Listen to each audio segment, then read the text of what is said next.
Assalamualaikum warahmatullahi wabarakatuh. Alhamdulillahilladzi bi nikmatihi tatimmus shalihat wa bi fadlihi turfa'u darajat wa tukaffaru sayyi'at.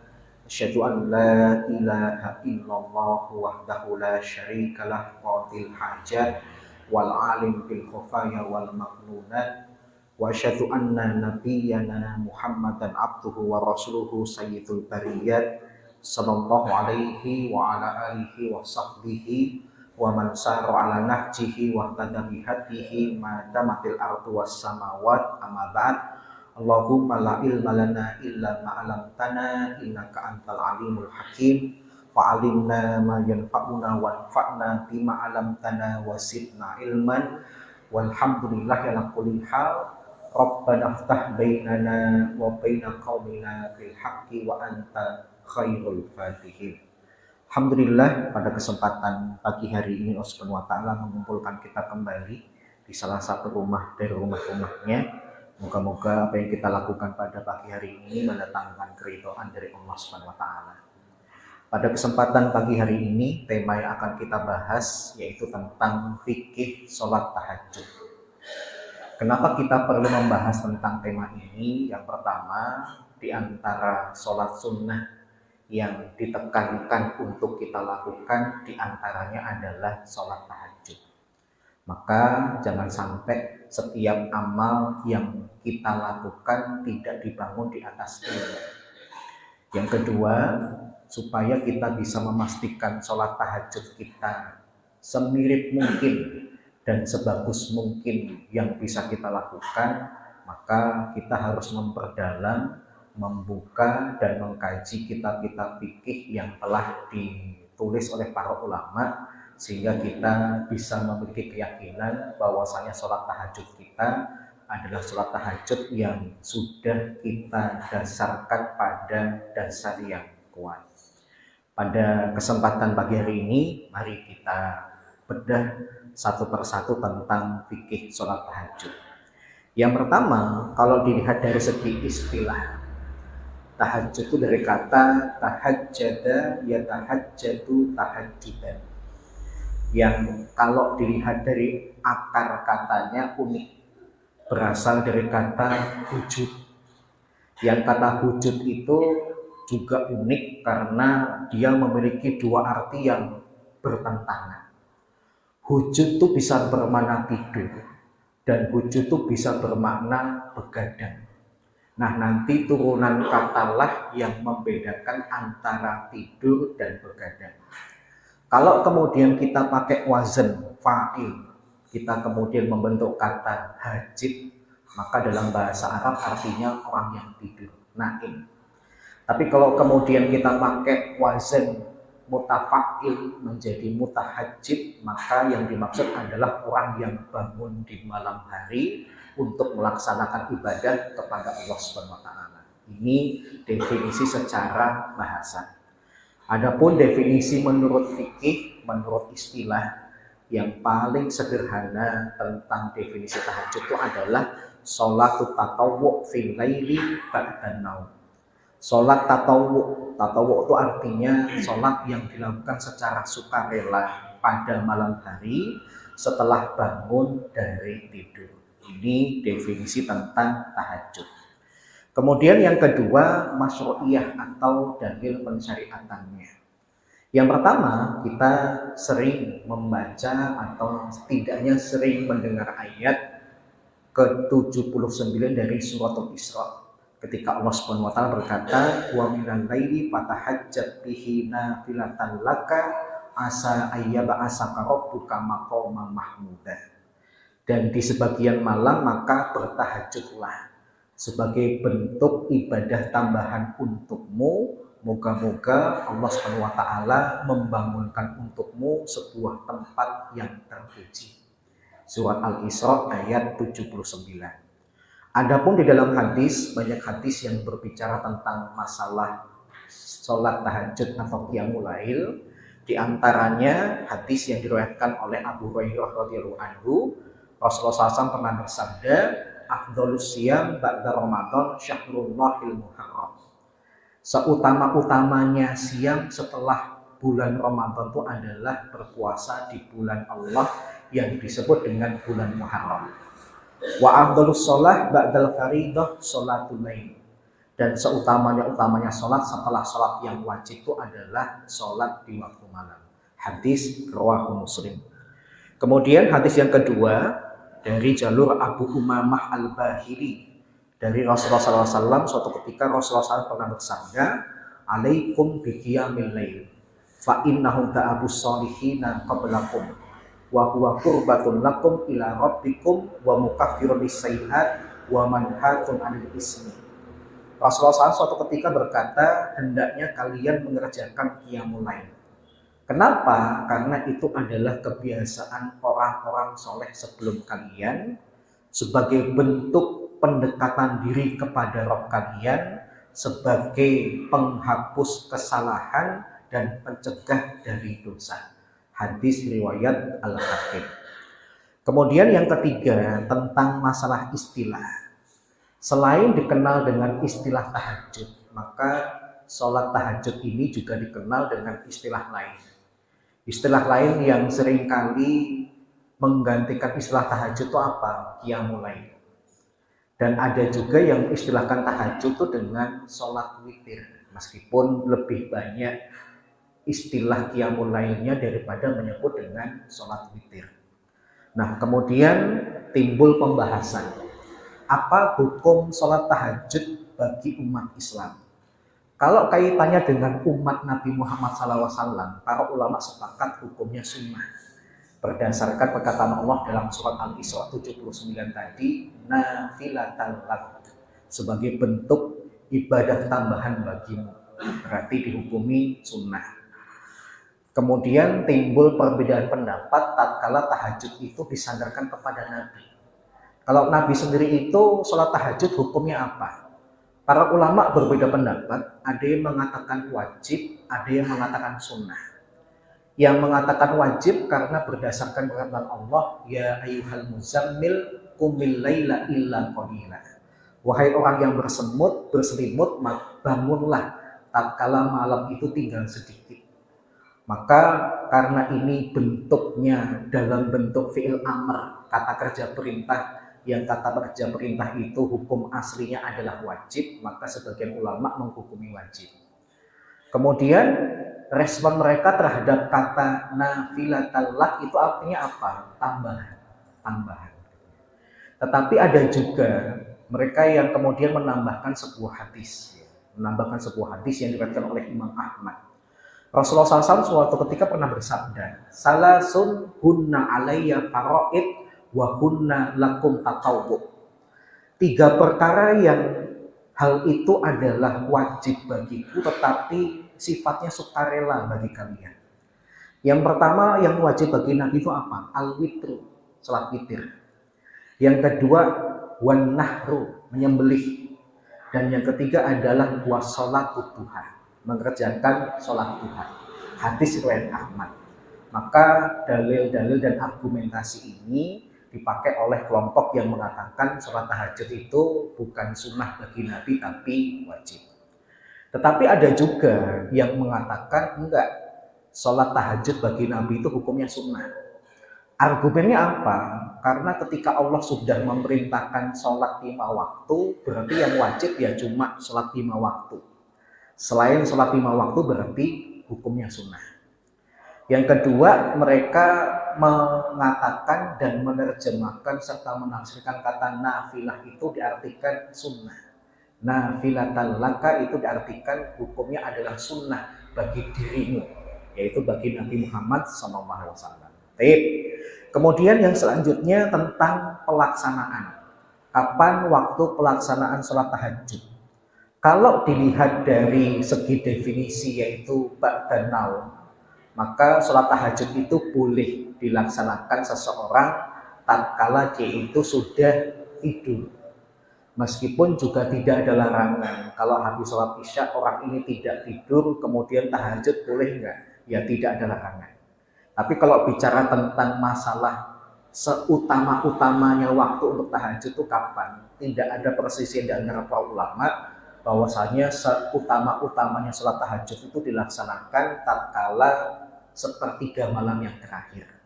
Berdasarkan hadis yang populer tatkala Rasulullah SAW pernah bersabda, yanzilu rabbuna tabaraka wa ta'ala kullal lailah ila sama'id dunya hina yabqa sudusul lail al-akhir. Sesungguhnya Rabb kita tabaraka wa ta'ala turun di setiap malam ke langit dunia sampai malam itu tinggal sepertiga yang terakhir. Para ulama kalau kita lihat dari kitab-kitab mereka ada yang mengatakan ini adalah salah satu bentuk perbuatan Allah, yaitu setiap malam turun ke langit dunia. Timbul permasalahan, yang turun itu Allah atau sebenarnya yang turun itu adalah malaikat atas perintah Allah. Kalau dalam kitab-kitab akidah ini jadi perdebatan sengit. Ada yang kemudian mengatakan yang turun itu ya Allah, lafalnya Allah. Tetapi ada hadis yang kemudian ternyata menerangkan, meskipun lafal yang umum dalam Sahih Bukhari dan Muslim itu yang turun adalah Allah, tapi di dalam riwayat yang lain itu konon yang turun itu adalah malaikat.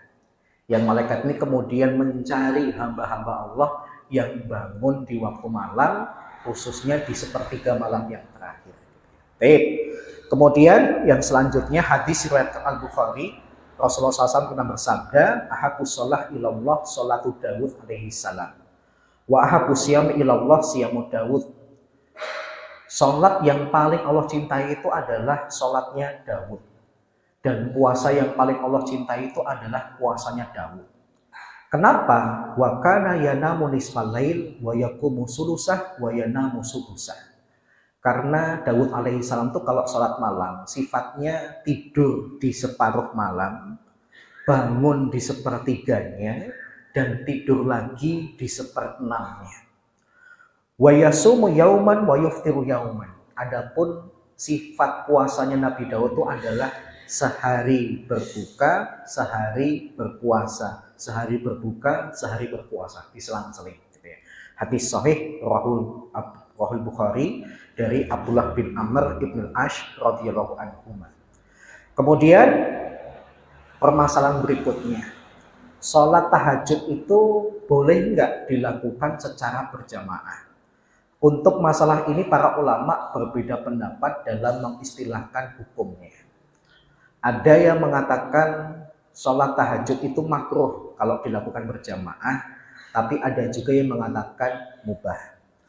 Yang mengatakan makruh siapa? Yaitu mazhab Hanafi dan Syafi'i. Karena mereka menganggap sholat sunnah yang berjamaah di waktu malam itu cuma sholat tarawih. Selain sholat tarawih kok dilakukan berjamaah maka hukumnya makruh. Sedangkan yang mengatakan mubah adalah mazhab Hambali. Apa argumen mereka? Karena mereka menemukan riwayat Nabi itu pernah sholat tahajud secara berjamaah. Pertama, beliau pernah sholat tahajud berjamaah dengan Hudzaifah ibnu Yaman radhiyallahu anhu.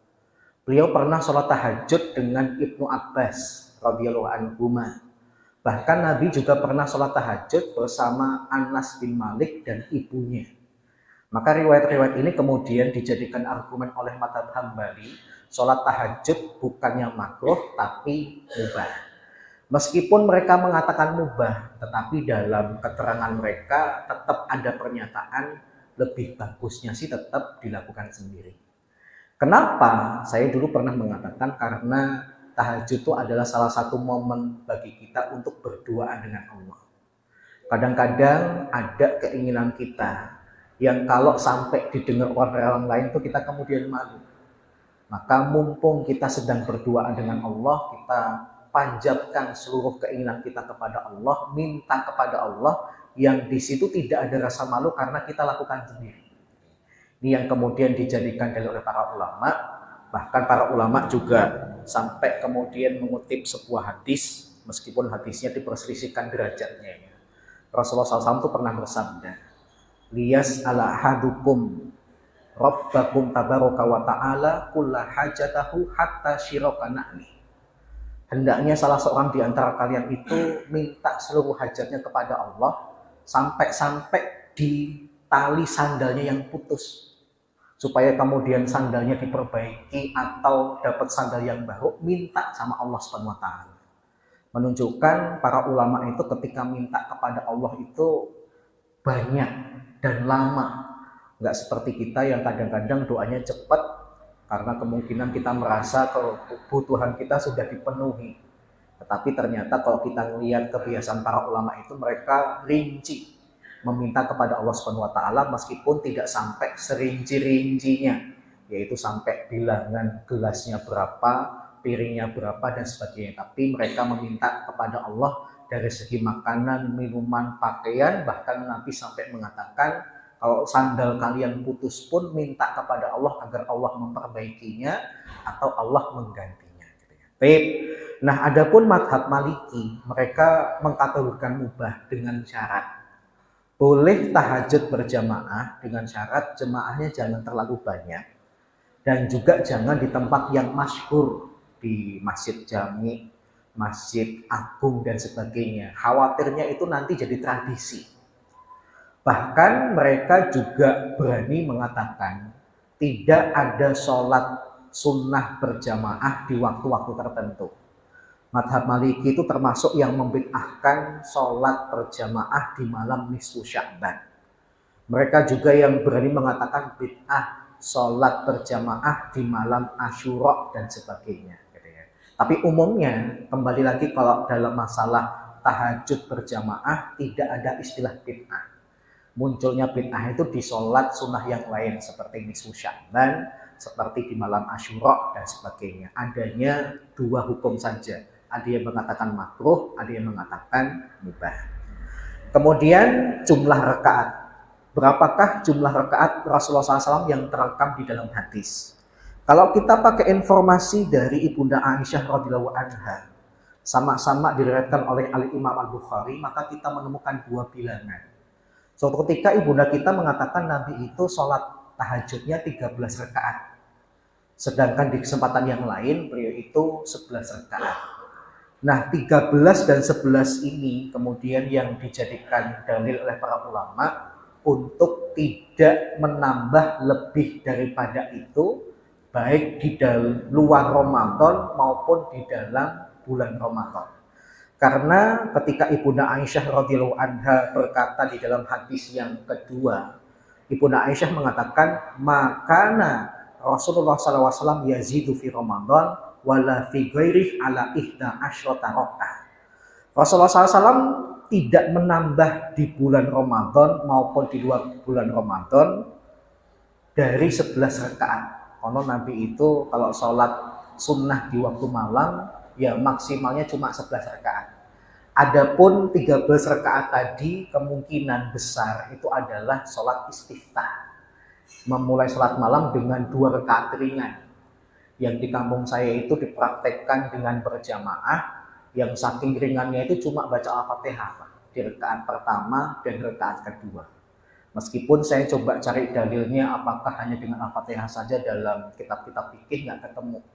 Yang penting ringannya, sebagaimana ringannya pelaksanaan sholat sunnah subuh, qobliyah subuh atau sholat sunnah fajar tadi, Nabi juga melaksanakan dengan sangat ringan. Saking ringannya dan cepatnya, Ibunda Aisyah radhiyallahu anha itu sampai mengungkapkan aqra'a bi Fatihatil kitab. Nabi itu tadi baca Al-Fatihah enggak, kok sholat sunnah fajarnya cepat banget. Nah, ini bentuk sholat sunnah fajar yang benar, ringan. Yang kadang-kadang saya heran beberapa orang, meskipun saya tidak berani menyalahkannya, karena dia udah mau sholat sunnah fajar atau dia itu bagus. Ada orang yang kemudian sholat sunnah fajarnya lama banget. Mumpung jarak antara adzan dan iqomah cukup lama, 20 menit, lama banget. Bahkan dia itu baru salam ketika menjelang iqomah. Saya kemudian tanya, sholat sunnahnya tadi kok lama banget, emang baca apa? Baca surat An-Naba sama An-Nasi'at.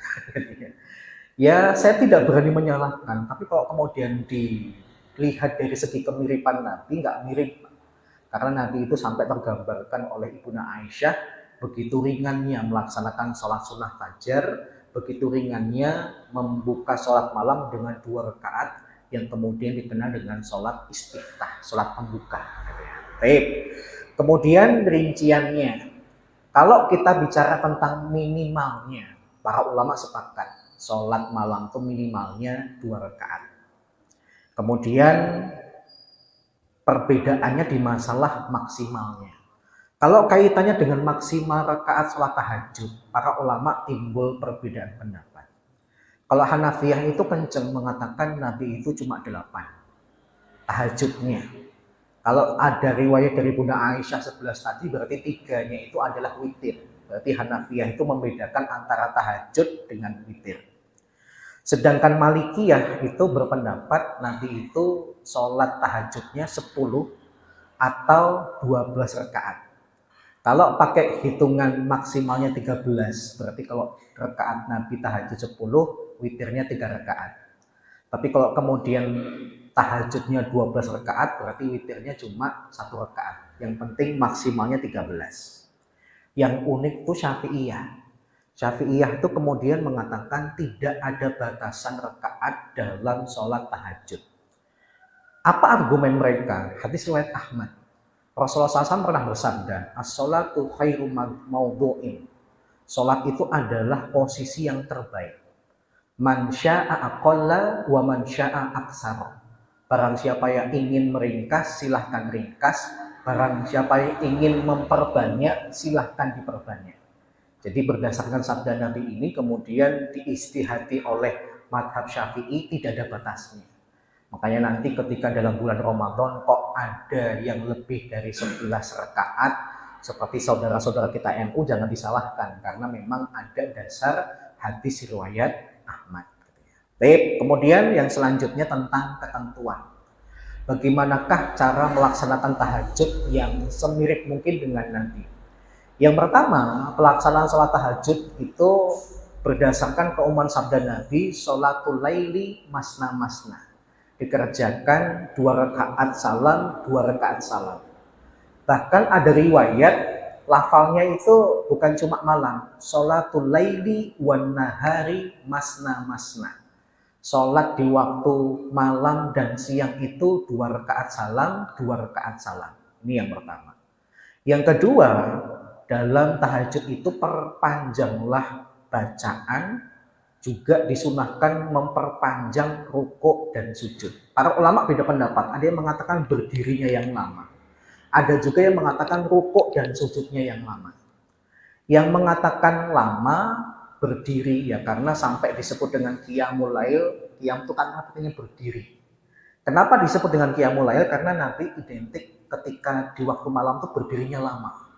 Bahkan ada riwayat Nabi itu sampai membaca beberapa surat raksasa.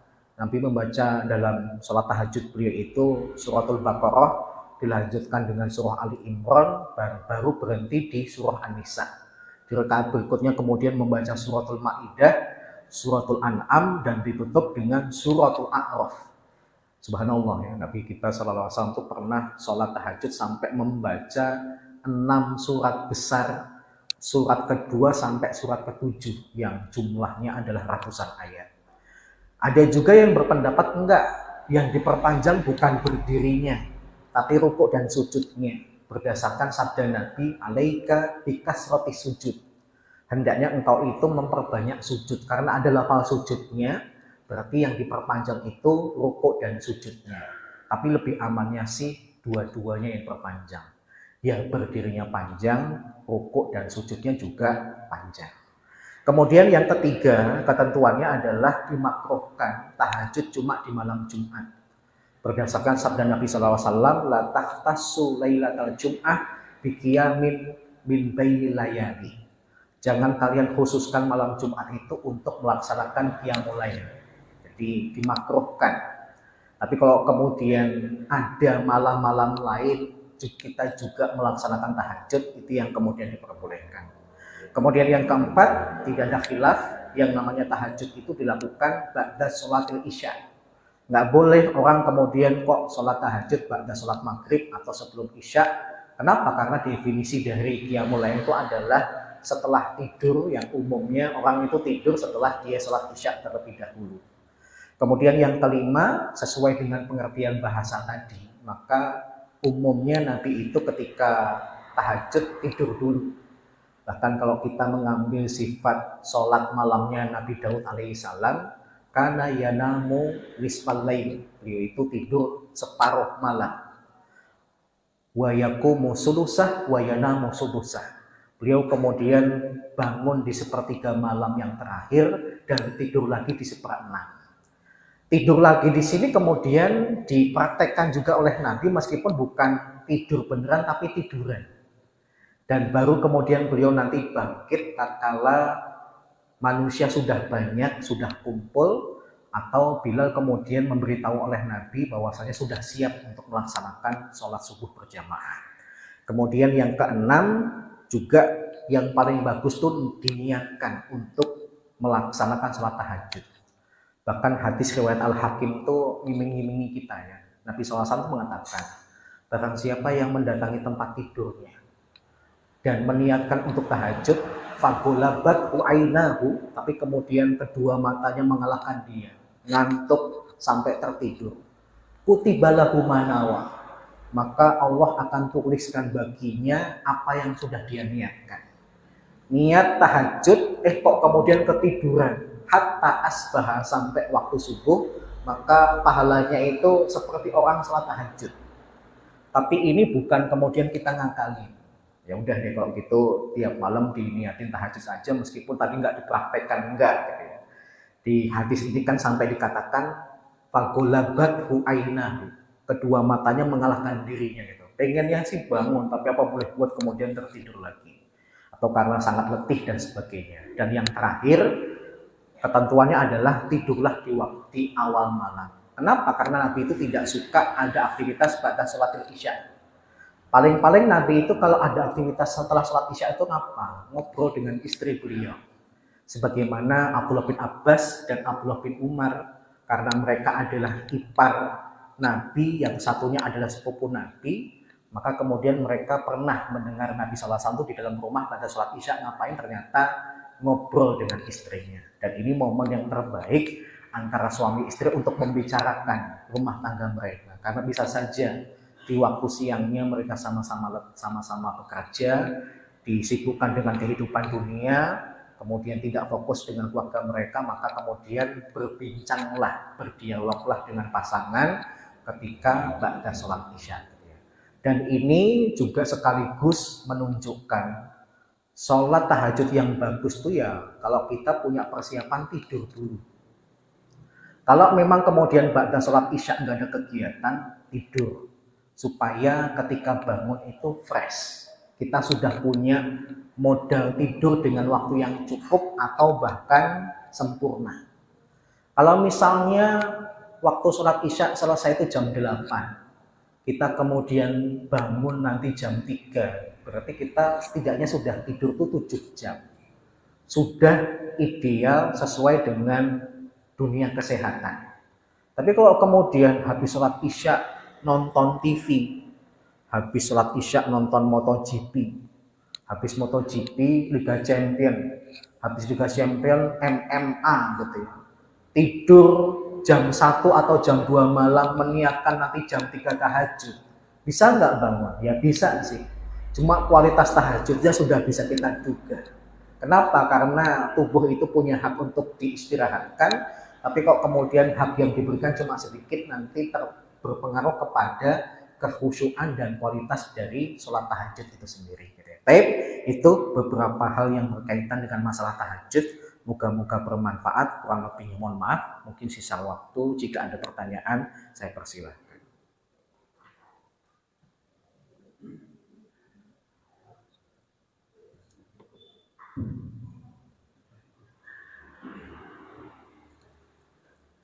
Assalamualaikum warahmatullahi wabarakatuh. Waalaikumsalam warahmatullahi wabarakatuh. Pertanyaan saya di luar akal ini, Pak. Dan sebetulnya sederhana, tapi bagi saya beberapa yang masih awam seperti saya tidak mungkin. Ya, begini Pak. Dalam sholat berjamaah yang sangat padat, apabila kita batal, padahal kita posisi di tengah, bagaimana sikap kita menunggu salam dengan mengikuti gerakan sholat, atau berdiri atau duduk dengan diam. Itu yang pertama, Pak.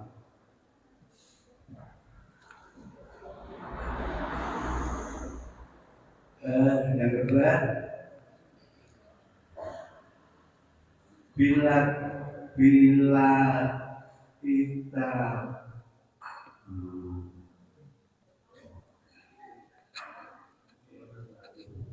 kita berwudu, kita berdoa, tapi bila kita mandi janabah, doa kita sesudah wudu atau sesudah mandi. Lainnya, Pak, dalam sholat berjamaah, bila imam salah, misalnya sholat 4 rakaat dilakukan dengan 5 rakaat, imam mengerjakan sholat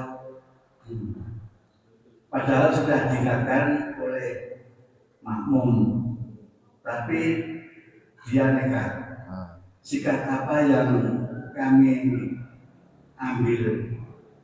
Mengikuti imam yang jelas salah, atau kita duduk pada rakaat yang keempat terus nanti salamnya ikut imam, apa kita salam sendiri? Sekian. Assalamualaikum warahmatullahi wabarakatuh. Waalaikumsalam warahmatullahi wabarakatuh. Yang pertama kaitannya batal di tengah jamaah yang padat. Apa yang harus kita lakukan? Apakah diam saja? Jawabannya tidak. Kalau kaitannya dengan makmum, dia tidak punya sutra, dia tidak punya pembatas yang tidak boleh dilewati. Yang punya sutra dalam sholat berjamaah cuma imam. Maka tatkala seorang makmum mendapati dirinya itu batal, maka dia hendaknya kemudian segera keluar, memperbarui wudunya, kemudian gabung lagi dengan sholat berjamaah itu. Jangan kemudian diam saja, karena bisa saja kondisi diamnya itu lebih parah daripada kentut. Kalau kentut kemudian dia akhirnya memilih diam saja karena orang padat banget, mungkin bisa diterima. Yang susah diterima itu kalau kemudian kebelet pipis dan kebelet BAB. Kalau dia tetap diam saja, wah malah menimbulkan madharat yang lebih besar. Maka berlaku kaidah fikih ya, tarkul mudhar muqaddam ala jalbil manafi', gitu ya. Meninggalkan madharat itu didepankan daripada mengambil manfaatnya. Karena kalau nanti dia di situ menimbulkan madharat, ya sudah, dia segera pergi saja, lewati dan tidak ada masalah. Karena makmum itu tidak punya sutra, gitu ya. Tidak punya sutra, sekaligus kalau dia di situ nanti malah membahayakan. Jadi keluar melewati. Karena yang punya pembatas cuma imamnya atau orang yang sholat sendirian, tapi dia kan makmum, dia tidak punya sutra, boleh melewati. Kalau ada orang yang mencegah, ya, tetap diperbolehkan kita ngelewatin karena dia tidak tahu kalau sutra itu hanya berlaku untuk imam dan orang yang sholat sendirian. Yang kedua, pertanyaannya tentang masalah tatkala mandi. Ya, mandi. Kalau habis wudhu kita kemudian bisa langsung berdoa. Tapi kalau kemudian mandi janabah yang di dalamnya ada wudhu, apakah kemudian juga berdoa? Tergantung. Kalau ritual mandi junub bapak itu ada wudhunya dan setelah itu tidak memegang kelamin. Karena di antara pendapat yang mengatakan pembatal wudhu itu adalah memegang kelamin secara langsung, maka nanti habis keluar dari kamar mandi kemudian disunahkan itu untuk membaca doa habis wudhu karena tadi ritual mandinya ada wudhunya. Tapi kalau kemudian habis atau dalam ritual mandi janabahnya itu habis wudhu kok kemudian megang kelamin atau ngeluarin najis lagi, maka batal. Maka kemudian ketika dia keluar dari kamar mandi tidak disunahkan, bahkan dilarang untuk membaca doa setelah wudhu. Jadi tergantung, pas habis wudhu megang kemaluan atau ngeluarin najis enggak. Kalau nggak megang kemaluan, nggak ngeluarin najis, silahkan habis keluar kamar mandi baca doa setelah wudhu. Tapi sekali lagi hukumnya sunnah, nggak baca pun juga nggak apa-apa. Tapi kalau kemudian megang kelamin atau ngeluarin najis, maka dilarang untuk membaca doa setelah wudhu karena wudhunya jadi aja batal. Paham ya? Yang kedua. Kalau mandi masa tidak bisa memakai kemaluan? Ya bisa saja. Bersih. Kan bisa saja Pak, kan ritual dari mandi janabah itu kan yang pertama apa? Membersihkan kemaluan dengan tangan kiri gitu ya. Kemudian diusapkan pada tanah, kemudian wudhu. Wudhunya bedanya adalah tidak membasuh kaki dulu, tetapi diselipi dengan kegiatan membasuh kepala, utamanya kanan dulu, baru kemudian kiri, kemudian membasuh badan seluruhnya kanan dan kiri, baru kemudian pindah selangkah atau 2 langkah tidak terlalu jauh kemudian membasuh kaki. Kalau kemudian dia seperti itu langsung keluar, nah berarti wudhunya nggak batal. Tapi kalau kemudian ada orang merasa ini tadi punggungku belum disabuni, ada bagian anggota tubuhku yang terasa kurang bersih, mau aku bersihkan sekarang, akhirnya dia kemudian kena sabun lagi, megang kemaluannya lagi, atau bahkan mungkin pipis dan sebagainya, otomatis berarti kan wudhunya batal. Paham ya? Tergantung orangnya. Kalau dia kemudian bisa memastikan nggak megang, nggak ngeluarin najis, silahkan berdoa setelah keluar. Tapi kalau kemudian megang atau ngeluarin najis, tidak diperbolehkan baca doa setelah keluar. Tergantung orangnya. Gitu ya. Yang ketiga, apa tadi? Apa? Imam yang salah. Dia sholat kok sampai kemudian 5 rakaat. Posisi kita makmum itu apakah ngikutin yang salah atau kita diam? Nah ini para ulama beda pendapat. Yang mengatakan ngikutin meskipun imam salah itu berdasarkan keumuman sabda Nabi. Innama ju'ilal imamu liyu'tamma bih. Imam itu dijadikan untuk diikuti. Meskipun salah tetap diikutin. Masalah kemudian koreksinya nanti setelah selesai. Gitu ya. Sebagaimana Nabi itu pernah salah juga tatkala beliau kurang rakaatnya atau kelebihan rakaatnya, yaitu peristiwa salat subuh. Nabi itu pernah kemudian salat subuh kok kemudian 3 rakaat. Para sahabat diam karena merasa itu kayaknya berarti ada revisi. Nah setelah sholat baru kemudian dialog dengan Nabi, Rasulullah salat subuh itu apa direvisi? Emang kenapa? Anda tadi sholatnya 3 rakaat. Nabi kemudian marah, kok nggak negur aku dalam sholat tadi? Gitu ya. Kok baru negurnya baru sekarang? Kemudian beliau sujud sahwi. Nah jadi ada yang mengatakan yang ngikutin salahnya imam, tapi ada juga yang mengatakan enggak, kalau salah itu ya jangan diikuti, benernya saja yang kemudian boleh diikuti. Tapi dari 2 pendapat ini terkesan lebih kuat yang pertama, Pak. Jangan dilogika, tapi pakai keumuman dari sabda Nabi tadi. Innama ju'ilal imam liyu'tamma bih. Imam itu dijadikan untuk diikuti. Meskipun dia salah ya tetap ada upaya kita menegur. Tapi kalau dia kemudian bergerak ya apa boleh buat. Kita itu cuma boleh menyelisih imam dari segi apa? Bacaan, bukan gerakan. Paham ya? Dia baca Allahumma ba'id ini, kita baca Allahu akbar kabira.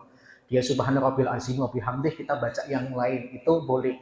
Tapi kalau kaitannya dengan gerakan, para ulama mengatakan jangan diselisih. Meskipun dalam sholat itu ada salahnya. Adapun koreksi nanti dilakukan dialog setelah habis sholat yang kemudian diwujudkan dengan sujud sahwi. Wallahu a'lam. Ada Ucapan. teguran. Nah, iya. Lah gimana lagi? Dia nggak tanggap. Seperti yang saya pernah ceritakan kan. Saya pernah sholat gitu ya di belakang seorang simbah. Ya, sholat asar kok dibaca jahar. Saya kemudian ngucapin subhanallah. Di rakaat pertama dijahar. Di rakaat kedua diulangi, dijahar lagi. Kemudian setelah sholat salam, kemudian dia tanya. Dia malah GR, Pak. Kagum ya sama suara saya kok sampai rakaat pertama dan kedua bacanya subhanallah berkali-kali gitu.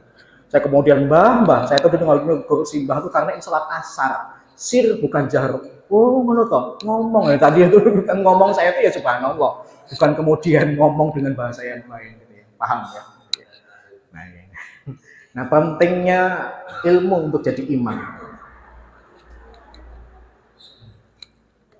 Terkait dengan doa sholat tahajud yang Ya. itu doanya ketika sholatnya atau ketika setelah sholatnya?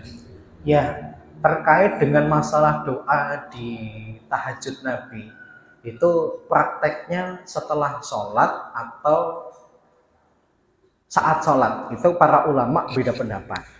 Tapi kalau melihat dari keumuman atau kebanyakan para ulama membaca pada sholat, gitu ya. Kenapa? Karena tidak ada riwayat Nabi itu membaca doa itu dalam sholatnya. Meskipun kalau tidak ada dalilnya juga belum tentu nggak seperti itu. Paham ya? Jadi saya cuma bisa memberikan jawaban, kebanyakan ulama bacanya habis sholat tahajud, bukan di dalam sholat tahajud. Meskipun dalam sholat tahajud itu ada juga isyarat. Aqrabu ma yakunu bihil abdu wa baina rabbihi wa huwa sajid fa aksiru fil du'a, gitu ya. Jarak terdekat antara seorang hamba dengan Rabb-nya itu adalah tatkala dia sujud, maka perbanyak doa. Ada yang kemudian menyelipkan doa tahajud itu tatkala dia sujud. Juga nggak masalah, gitu ya. Toh itu juga bukan bacaan Al-Quran, karena yang dilarang ketika rukuk dan sujud itu membaca Al-Quran. Jadi saya katakan dua-duanya bisa. Setelah tahajud bisa, di dalam sujud bisa, tapi banyaknya ulama sih setelah tahajud. Wallahu a'lam bishawab.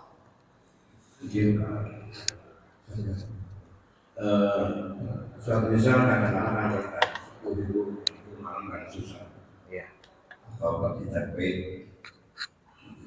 Kemudian kita pengen aja niat nanti sholat subuhnya jam 3:30 atau setengah jam sebelum subuh sekalian kita berangkat subuh.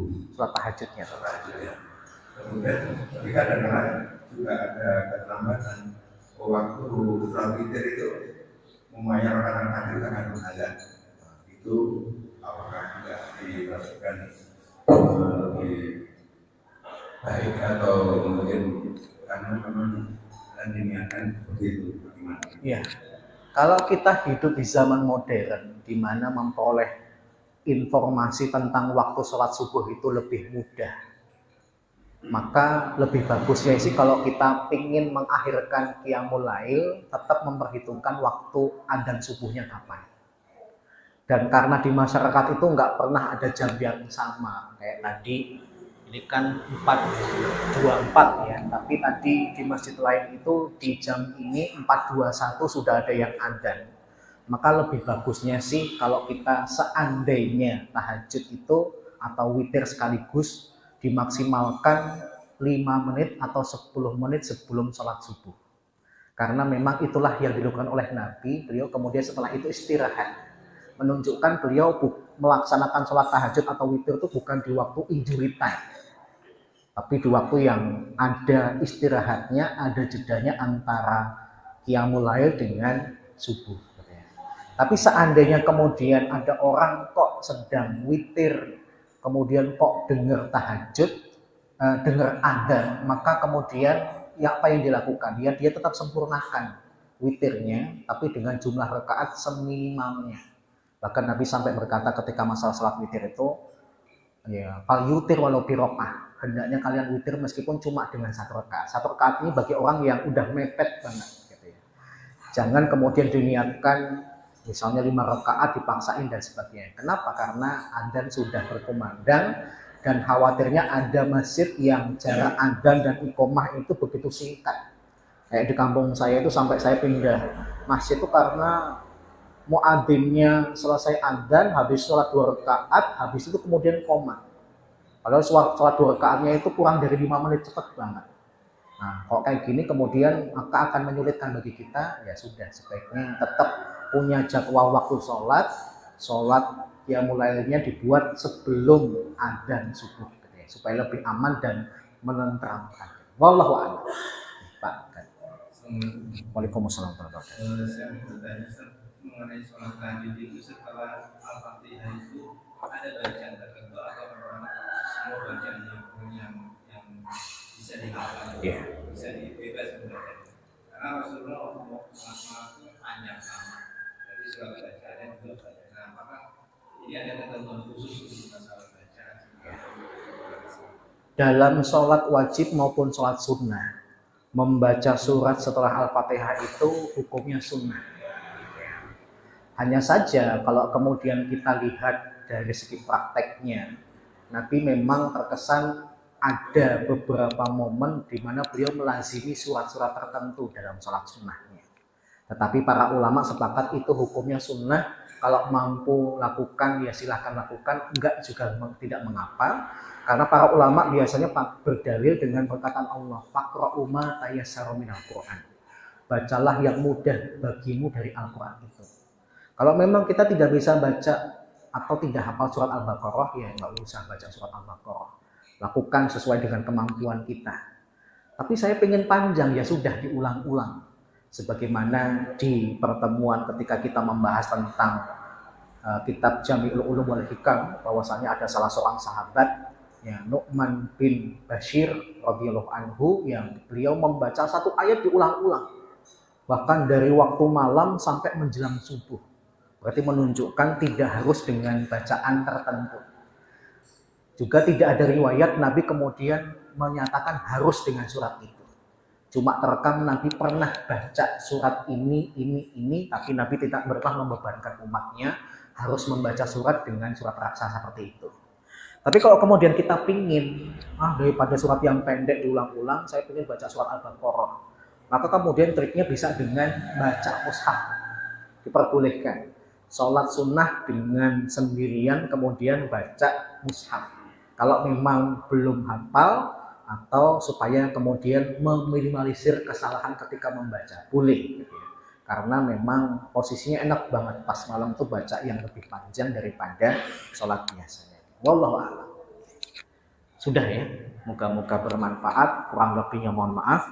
Kita tutup dengan doa majlis dan hamdalah. Subhanakallahumma wa bihamdika, asyhadu an la ilaha illa anta, astaghfiruka wa atubu ilaika. Assalamualaikum warahmatullahi wabarakatuh.